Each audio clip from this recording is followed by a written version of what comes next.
കൽക്കണ്ടത്തുണ്ട്. രചന സംഭാഷണം രുദ്രപ്രിയ. ഭാഗം 1. അച്ഛൻ വരും മുന്നേ മോള് ഭക്ഷണം കഴിച്ച് കിടന്നു. അങ്ങേർക്കുള്ളത് വിളമ്പിക്കൊടുത്ത് പാത്രം കഴുകിയിട്ട് അമ്മ വേഗം മോളുടെ അടുത്ത് വരാം, വാതിൽ കുറ്റിയിട്ടേക്ക് അമ്മ വിളിക്കാം. ശ്രീബാലയോട് പറയുമ്പോൾ അവളുടെ മുഖത്തേക്ക് സുമലത നോക്കിയില്ല. കാരണം ആ നിറഞ്ഞ കണ്ണുകൾ കാണാൻ വയ്യ. അമ്മയുടെ മുന്നിലിരുന്ന് കരയില്ലെന്ന് തീരുമാനിച്ചാലും പലപ്പോഴും അവളതിൽ തോറ്റുപോകും. പുറം കൈകൊണ്ട് കണ്ണ് തൂത്തുവിട്ട് ശ്രീബാല കഴിച്ച പ്ലേറ്റുമായി അടുക്കളപ്പുറത്തേക്ക് നീങ്ങി. പാത്രം കഴുകി തിരികെ വരുമ്പോൾ കണ്ണ് അടുത്ത മുറിയിലേക്ക് നീണ്ടു. അവിടെ ഉറങ്ങിക്കിടക്കുന്ന ഉണ്ണിക്കുട്ടനെയും ലക്ഷ്മിയെയും നോക്കി. ഉണ്ണിക്കുട്ടൻ കൈയും കാലും ലക്ഷ്മിയുടെ പുറത്തേക്ക് കയറ്റി വെച്ചാണ് കിടപ്പ്. അത് കണ്ടപ്പോൾ ചിരി വന്നു. അതേസമയം സങ്കടവും കൂട്ടുവന്നു. തൻ്റെ ഒപ്പമായിരുന്നു അവൻ്റെ ഉറക്കം കുറച്ച് ദിവസം മുന്നേ വരെ. പക്ഷേ അച്ഛനൊരിക്കൽ അതിൻ്റെ പേരിൽ അവനെ അടിച്ചു.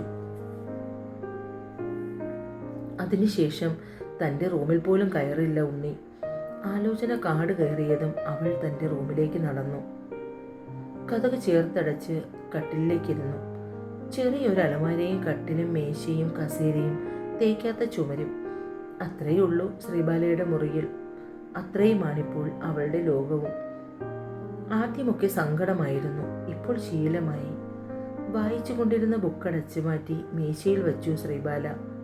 ജനലിലൂടെ കടന്നു വരുന്ന നേരിയ വെളിച്ചം മാത്രമേ ഇപ്പോൾ മുറിയിലുള്ളൂ.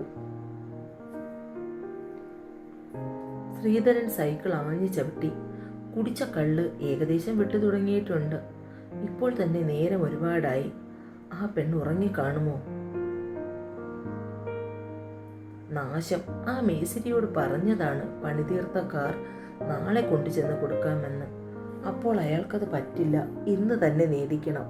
വായിൽ വന്നൊരു മുഴുത്ത ചീത്ത പല്ലുകൾക്കിടയിൽ ഞെരിഞ്ഞമർന്നു. ചെറുതായി ചാറ്റൽ മഴ കൂടി തുടങ്ങിയതും അയാൾ സൈക്കിൾ അല്പം കൂടി വേഗത കൂട്ടി. നാട്ടുവഴിയാണ്, പോരാത്തതിന് നിറയെ ചരലും. അപ്പോൾ വേഗത്തിൽ ഓടിക്കാനും പറ്റില്ല. മഴ തുടങ്ങിയതും അയാൾ അടുത്ത് കൊണ്ടൊരു കടത്തിണ്ണയിലേക്ക് സൈക്കിൾ ഒതുക്കി നിർത്തി കയറി നിന്നു. നേരം കെട്ടൊരു മഴ. ഷർട്ട് അല്പം പൊക്കി മുണ്ടിൻ്റെ അറ്റത്ത് ചെരുകിയിരുന്ന ബീഡി കത്തിച്ച് ചുണ്ടിലേക്ക് വെച്ചു. പിന്നെ ആഞ്ഞു വലിക്കാൻ തുടങ്ങി. മദ്യവും പുകയും കൂടി ആയപ്പോൾ അയാൾക്ക് വല്ലാത്ത ലഹരി തോന്നി. 2 ദിവസം മുൻപ് വർക്ക്ഷോപ്പിൽ തിരക്കില്ലാത്തത് കൊണ്ട് തന്നെ നേരത്തെ പൊയ്ക്കൊള്ളാൻ മേസ്തിരി പറഞ്ഞു. അതുകൊണ്ടാണ് നേരത്തെ വീട്ടിലേക്ക് വന്നത്. പിള്ളേർ 2 പേരും സ്കൂൾ വിട്ട് വന്നിട്ടില്ലെന്ന് ഉറപ്പായിരുന്നു. സുമ പിന്നെ തൊഴിലുറപ്പ് പണിക്ക് പോയിട്ടുണ്ടായിരുന്നു. വീട്ടിലിപ്പോൾ അവൾ മാത്രമേ കാണുകയുള്ളൂ, ശ്രീബാല. ആ ഓർമ്മയിൽ തന്നെ ശ്രീധരൻ്റെ ശരീരം കുളിർന്നു. സാധാരണ സൈക്കിളിലാണ് വീട് വരെ വരുന്നത്. അന്നെന്തോ സൈക്കിൾ അല്പം മാറ്റിവെച്ച് നടന്നാണ് വീട്ടിലേക്ക് വന്നത്.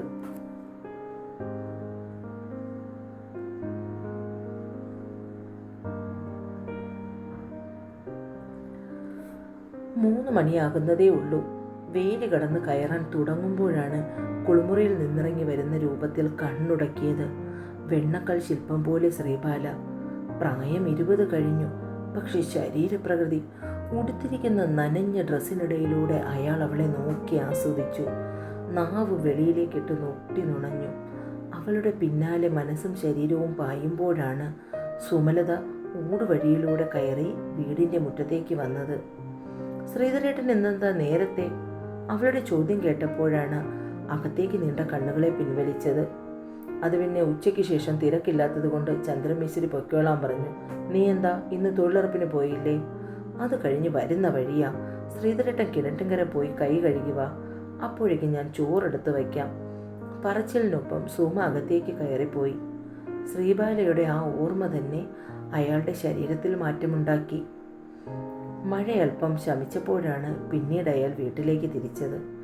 വീട്ടിലേക്ക് അടുക്കുമ്പോൾ കണ്ടു അവിടെ മാകെ ഇരുട്ട് നിറഞ്ഞിരിക്കുന്നു. മഴ മാനത്ത് കണ്ടാൽ കറണ്ട് പോകുന്നതിന് ശപിച്ചുകൊണ്ട് മണ്ണെണ്ണ വിളക്കെടുക്കുകയായിരുന്നു സുമയപ്പോൾ. സൈക്കിളിൻ്റെ മണിയടി കേട്ടപ്പോൾ മനസ്സിലായി ശ്രീധരൻ വന്നെന്ന്. അവർ വിളക്കുമായി ഉമ്മറത്തേക്കിറങ്ങി. അപ്പോഴേക്കും ശ്രീധരൻ സൈക്കിൾ സ്റ്റാൻഡിട്ട് അകത്തേക്ക് കയറി വന്നു. എപ്പോഴടി കറണ്ട് പോയത്? പിള്ളേർ ഉറങ്ങിയോ? ശ്രീധരേട്ടൻ ആ കവലയിലെത്തി കാണും. അപ്പോൾ പോയതാണ് കറണ്ട്. പിള്ളേരൊക്കെ ഉറങ്ങി. നിങ്ങൾക്ക് കഴിക്കാൻ എടുത്തു വെച്ചിട്ടുണ്ട്. എനിക്കിനിയൊന്നും വേണ്ട. നീ അത് അടച്ചു വെച്ചേക്ക്. എന്നിട്ട് വാ, കിടക്കാം. നല്ല മഴ. സുമയെ ഇടുപ്പിലൂടെ ചുറ്റി പിടിച്ചുകൊണ്ട് അയാൾ ആ വിളക്ക് ഊതിക്കെടുത്തി. സമ്മതത്തോടെ സുമയും. ആ വരാന്തയിൽ തന്നെ ശ്രീധരൻ കിടന്നു. പിള്ളേരുടെ മുറി രണ്ടും അടഞ്ഞു കിടക്കുന്നു എന്ന് ഉറപ്പുവരുത്തി. അയാളുടെ കൈക്കുള്ളിൽ സുമ ഞെരിഞ്ഞു. ശ്രീധരൻ അവരെ ആ വെറും നിലത്ത് കിടത്തി. പിന്നെ കൈയും മെയ്യും മറന്നുള്ള അഭ്യാസമായിരുന്നു. ഇടയ്ക്ക് മഴച്ചാറ്റലിൻ്റെ ഒപ്പം സുമയുടെ ശബ്ദവും കലങ്ങിപ്പോയി.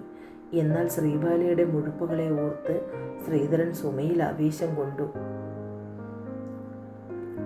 ഇടയ്ക്കെപ്പോഴും ഉണർന്നപ്പോൾ സുമ അങ്ങിങ്ങായി ചിതറിക്കിടന്ന വസ്ത്രങ്ങൾ വാരി വലിച്ചുടുത്തുകൊണ്ട് എഴുന്നേറ്റു.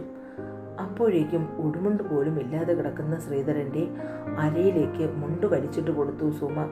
അല്ലെങ്കിൽ തന്നെ ശ്രീധരേട്ടൻ അടിയിലൊന്നും ഇടില്ല. അതിൻ്റെ കൂടെ കള്ളും കൂടിയായാൽ പിന്നെ പറയണ്ട. ഇടുപ്പും കഴിഞ്ഞു കിടക്കുന്ന മുടി വാരിക്കെട്ടി അവർ അകത്തേക്ക് നടന്നു. ശ്രീബാലയുടെ മുറിയുടെ മുന്നിൽ വരുമ്പോൾ അകത്തേക്ക് തള്ളി നോക്കി. കുറ്റിയിട്ടിരിക്കുകയാണ്. അതുകൊണ്ട് ലക്ഷ്മിയും ഉണ്ണിയും കിടക്കുന്ന മുറിയിൽ ഉണ്ണിയുടെ അടുത്തേക്ക് ചേർന്ന് കിടന്നു. ഏകദേശം 5 മണിയായപ്പോൾ അലാറം അടിച്ചു തുടങ്ങി. സുമ എഴുന്നേറ്റ് അടുക്കളയിൽ കയറി പാതകത്തിൻ്റെ അടിയിൽ നിന്നും ഉണങ്ങിയ ചൂട്ടും ചുള്ളിക്കമ്പും എടുത്ത് അടുപ്പ് കത്തിച്ച് ചായയ്ക്കുള്ള വെള്ളം വെച്ചു. കടുപ്പം കുറച്ച് 3 കട്ടൻ ചായ ഉണ്ടാക്കി മാറ്റി വെച്ചു. ബാക്കി തേയില കുറച്ച് നേരം കൂടി തിളപ്പിച്ച് കുറുക്കി മറ്റൊരു ഗ്ലാസ്സിലേക്ക് പകർന്ന് പഞ്ചസാര ഇട്ട് വെച്ചു. ആ അടുപ്പിൽ കഞ്ഞിക്കുള്ള വെള്ളവും വെച്ച് 1 ഗ്ലാസ് കട്ടനും എടുത്ത് അടുക്കള പിന്നാമ്പുറത്തിരുന്നു. തനിക്ക് പ്രായം 40ആയി. ശ്രീധരേട്ടൻ 50. ഇപ്പോഴും അയാൾക്ക് തൻ്റെ ശരീരത്തോട് വല്ലാത്ത ആർത്തിയാണ്. പലപ്പോഴും തനിക്ക് പറ്റില്ലെന്ന് പറയാൻ തോന്നും. അപ്പോഴൊക്കെ അയാൾ ശ്രീബാലയോട് മോശമായി പെരുമാറും. അതുകൊണ്ട് മാത്രം അയാളുടെ മുന്നിൽ ഇപ്പോഴും തോറ്റു കൊടുക്കുന്നു. സങ്കടം കൊണ്ട് തൊണ്ടയിൽ എരിച്ചിൽ തോന്നി. കണ്ണുകൾ പെട്ടെന്ന് നിറഞ്ഞു. ഇടത് കൈകൊണ്ട് തൂത്തുവിട്ടു. അരിപ്പാത്രത്തിൽ നിന്നും അരി അളന്ന് കഴുകിയിട്ട് മുറ്റമടിക്കാനുള്ള ചൂലുമായി ഇറങ്ങി. മുറ്റമടിച്ച് കയറി വരുമ്പോൾ കണ്ടു ശ്രീബാലയുടെ റൂമിന് മുന്നിൽ നിന്നും തത്തിക്കളിക്കുന്ന ശ്രീധരനെ. ശ്രീധരേട്ടൻ എന്താ അവിടെ കിടന്ന് കറങ്ങുന്നത്?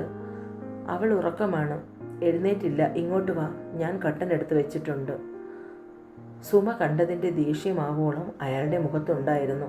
ചവിട്ടിക്കുലുക്കി നേരെ അടുക്കളയിലേക്ക് ചെന്നു.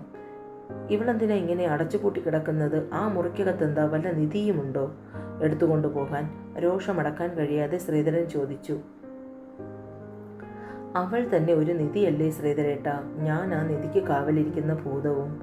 അയാളെ നോക്കി പ്രത്യേക ഈണത്തിൽ പറഞ്ഞുകൊണ്ട് സുമ തൻ്റെ ബാക്കി ജോലികളിലേക്ക് തിരിഞ്ഞു. ആ നിധി ഒരിക്കൽ ഞാൻ സ്വന്തമാക്കുമടി. നീ എത്ര കാവലിരുന്നാലും ഈ ശ്രീധരൻ ഒന്ന് മോഹിച്ചിട്ടുണ്ടെങ്കിൽ അത് നേടാതെ പോയിട്ടില്ല. വാക്കുകൾ ചുണ്ടുകൾക്കിടയിൽ വെച്ച് പിറുപിറുത്തുകൊണ്ട് കയ്യിലിരുന്ന ഗ്ലാസ്സിലെ കട്ടൻ്റെ അവസാനത്തെ തുള്ളിയും വായിലേക്ക് കമഴ്ത്തിക്കൊണ്ട് ശ്രീധരൻ അടുക്കളയിൽ നിന്ന് പിന്നാമ്പുറത്തേക്ക് കൂടി മുറ്റത്തേക്കിറങ്ങി. അയാൾ പോകുന്നത് നോക്കി നെടുവീർപ്പോടുകൂടി സുമയും. രാത്രിയിലെ ശക്തമായ മഴയിലും മറ്റും അമ്മ വന്നൂന്ന് പോലും അറിയാത്ത അത്രയും ഉറക്കത്തിലായിരുന്നു ശ്രീബാല. എഴുന്നേറ്റ ഉടനെ തന്നെ കട്ടിൽ കുടഞ്ഞു വിരിച്ച് ഷീറ്റ് മാറ്റി വെച്ചുകൊണ്ട് അവൾ മുറി തുറന്ന് പുറത്തേക്കിറങ്ങി. തലേന്നത്തെ മഴയിൽ നേർത്ത തണുപ്പ് മുറിയിലേക്ക് അടിച്ചു കയറി. അവൾ കൈ രണ്ടും ചേർത്ത് തിരുമ്മി കവിളിൽ വെച്ച് ചൂടാറ്റിക്കൊണ്ട് നിൽക്കുമ്പോൾ പിന്നിലാരോ വന്ന് അവളെ കെട്ടിപ്പിടിച്ചു. കുതിരച്ചിയോടെ ബലമായി തള്ളി മാറ്റി നോക്കുമ്പോഴാണ് അതാ നിലത്തേക്ക് വീണ് കിടക്കുന്ന ഉണ്ണിക്കുട്ടൻ. ചേച്ചി എന്ത് പണിയാ കാണിച്ച്? ഉണ്ണിക്കുട്ടനെ വലിച്ചെഴുന്നേൽപ്പിച്ച് നിർത്തിക്കൊണ്ട് ലക്ഷ്മി ശ്രീബാലയുടെ നേർക്ക് ചീറി. ഞാൻ കണ്ടില്ല ലച്ചു. പെട്ടെന്ന് പിന്നിൽ നിന്ന് പിടിച്ചപ്പോൾ പേടിച്ച് തള്ളി മാറ്റിയതാണ്. ഇവനിത് വേണം. ഉറങ്ങി എഴുന്നേൽക്കുമ്പോൾ അവൻ എപ്പോഴും അവൻ്റെ വല്യേച്ചി പ്രേമം. അതുവരെ കൂടെ കിടക്കുന്ന എന്നെ വേണ്ട. ലക്ഷ്മിയുടെ വാക്കുകളിൽ ശ്രീബാല വേദനിപ്പിച്ചു. ഇവിടെ ഇപ്പോൾ ചേച്ചിയെ വന്ന് പിടിക്കാൻ ഇവനല്ലാതെ വേറെ ആരുമില്ലല്ലോ പറഞ്ഞുകൊണ്ട് ലക്ഷ്മി ചാടി തുള്ളിപ്പോയി. ശ്രീബാല ഉണ്ണിക്കുട്ടൻ്റെ അടുത്തേക്ക് ചെന്ന്, ചേച്ചി കണ്ടില്ല മോനെ, ചേച്ചി നിന്നെ തള്ളിയിടുമോ? അവൻ്റെ കടവിളിൽ പിടിച്ച് കൊഞ്ചിച്ചു. വാ, നമുക്ക് കാപ്പി കുടിക്കാം. അവനെയും ചേർത്ത് പിടിച്ചുകൊണ്ട് അടുക്കളയിലേക്ക് ചെല്ലുമ്പോൾ കേട്ടു നേരത്തെ നടന്ന സംഭവം ലക്ഷ്മി പൊടിപ്പും തൊങ്ങലും വെച്ച് അമ്മയോട് പറയുന്നത്. അമ്മ കൂടുതലൊന്നും ചോദിച്ചില്ല. നേരെ കട്ടനെടുത്ത് കയ്യിൽ തന്നു. അമ്മ എന്താ ബാലേച്ചിയോട് ഉണ്ണിക്കുട്ടനെ തള്ളിയിട്ടതിനെക്കുറിച്ച് ചോദിക്കാത്തത്? അതുവരെ എല്ലാം പറഞ്ഞിട്ടും അമ്മയുടെ പ്രവൃത്തി ലക്ഷ്മിക്ക് ഇഷ്ടമായില്ല. ബാല എന്തായാലും മനഃപൂർവ്വം ഉണ്ണിയെ തള്ളിയിടില്ല, അതെനിക്കറിയാം. അതുകൊണ്ട് തന്നെ അതിനെക്കുറിച്ച് അവളോട് ചോദിക്കേണ്ട ആവശ്യവുമില്ല. അല്ലെങ്കിലും അമ്മയ്ക്ക് എപ്പോഴും ബാലേച്ചി പറയുന്നതാണ് വേദവാക്യം. ബാക്കിയുള്ളവർ എന്ത് പറഞ്ഞാൽ ഹേ. ഉണ്ണി പിന്നാമ്പുറം വഴി മുറ്റത്തേക്ക് ഇറങ്ങിയതും ശ്രീധരൻ അകത്തേക്ക് വന്നു. നിങ്ങൾ ഇറങ്ങാറായോ? കാപ്പി കുടിക്കുന്നില്ലേ? ഗോതമ്പ് ദോശ ഉണ്ടാക്കി വെച്ചിട്ടുണ്ട്. വേണ്ടടി, ഇന്നലത്തെ നേരത്തെ വന്നതുകൊണ്ട് ഇന്ന് നേരത്തെ പോകണം. പോകുമ്പോൾ ചിലവിലുള്ള കാശും ചിട്ടിയുടെ പൈസയും വെച്ചിട്ട് പോകണം. ഉമ്മറത്തേക്ക് നടക്കുന്ന ആളിൻ്റെ പിന്നിൽ നിന്ന് സുമ പറഞ്ഞു. പല്ല് തേക്കാൻ പോയ ഉണ്ണിക്കുട്ടനും ലക്ഷ്മിയും തമ്മിൽ അടിയായപ്പോൾ സുമ മുറ്റത്തേക്കിറങ്ങി.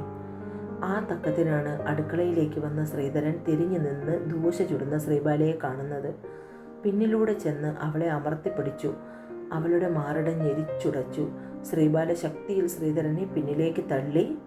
അയാൾ വീഴാതിരിക്കാൻ ചുമരിൽ ചാരി നിന്നു, കിതച്ചു. അപ്പോഴേക്കും സുമ അകത്തേക്ക് കയറിയിരുന്നു. അവൾ രൂക്ഷമായി അയാളെ നോക്കി. ഞാൻ ഈ ചെലവ് കാശ് കൊടുക്കാൻ വേണ്ടി വന്നതാണ് പറഞ്ഞുകൊണ്ട് അയാൾ അവിടെ ഇരുന്ന ടിന്നിൻ്റെ മുകളിൽ ആ കാശ് വെച്ച് നടന്നുപോയി. ശ്രീബാല കാറ്റുപോലെ അമ്മയുടെ മാറിൽ അഭയം പ്രാപിച്ചു.